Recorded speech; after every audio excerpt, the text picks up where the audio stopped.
ఇప్పుడు స్వార్థం అనే దాంట్లో కూడా ఒక విచక్షణ ఉంది. నేను అందుకే చెప్పిన, మీరు డెవల్యూషన్ ప్రకారం ఇచ్చేది వేరు, మీరు స్పెషల్ ప్యాకేజీలు స్పెషల్ ప్రాజెక్ట్స్ ఇచ్చేది వేరు. రేపు రీజనల్ రింగ్ రోడ్ ఇస్తే ఇంకా ఆదాయం పెరుగుతుంది, మెట్రో రైలు ఇస్తే ఇంకా ఆదాయం పెరుగుతుంది, ఇంకా మనకు వరంగల్ ఆదిలాబాద్ ఎయిర్పోర్ట్లు ఇస్తే ఇంకా ఆదాయం పెరుగుతుంది, కేంద్రానికి తిరిగి పన్నులు చెల్లిస్తాం కదా.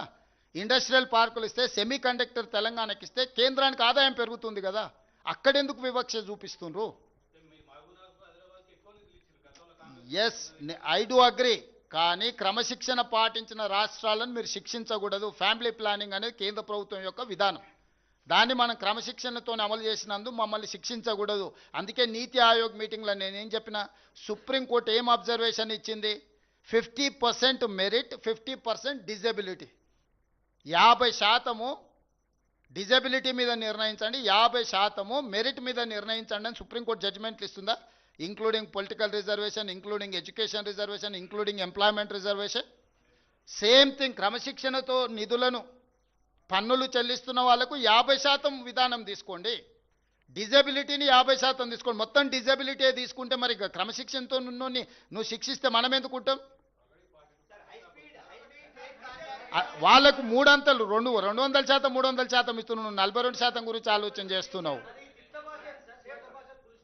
ఇప్పుడు మున్సిపల్ ఎన్నికలు, ఇక తిట్లకు ప్రజలు ఆల్రెడీ సమాధానం చెప్పారు, సమాధి కట్టారు కదా.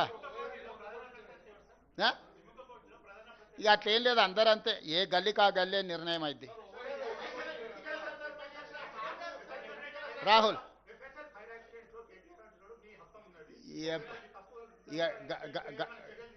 రాహుల్ గంజాయి బ్యాచ్ గురించి నేను పెద్దగా ఆలోచన చేయను, వదిలేసాయి. నువ్వు కూడా ఆ ట్రాప్లో పడకు.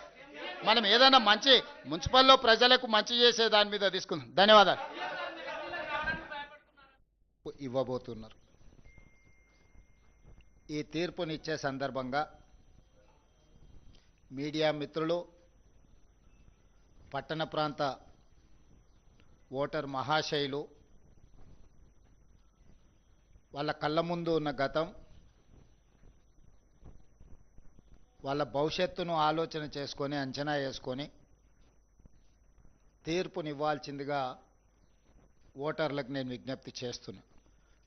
ఈ సందర్భంగా ఈ ఎన్నికల బరిలో ప్రధానంగా త్రిముఖ పోటీ జరుగుతుంది. ఈ త్రిముఖ పోటీలో కేంద్రంలో అధికారంలో ఉన్న భారతీయ జనతా పార్టీ, గత 10 సంవత్సరాలు తెలంగాణ రాష్ట్రంలో అధికారంలో ఉన్న బీఆర్ఎస్, అదేవిధంగా ఈనాడు అధికారంలో ఉన్న కాంగ్రెస్ పార్టీ మధ్యలో దాదాపుగా త్రిముఖ పోటీ జరుగుతూ ఉన్నది. అక్కడక్కడ మిగతా పార్టీలు ఉన్న, ప్రధానంగా ఈ 3 రాజకీయ పార్టీల మధ్యలోనే ఈ ఎన్నికల వాతావరణం మోహరించి ఉన్నది.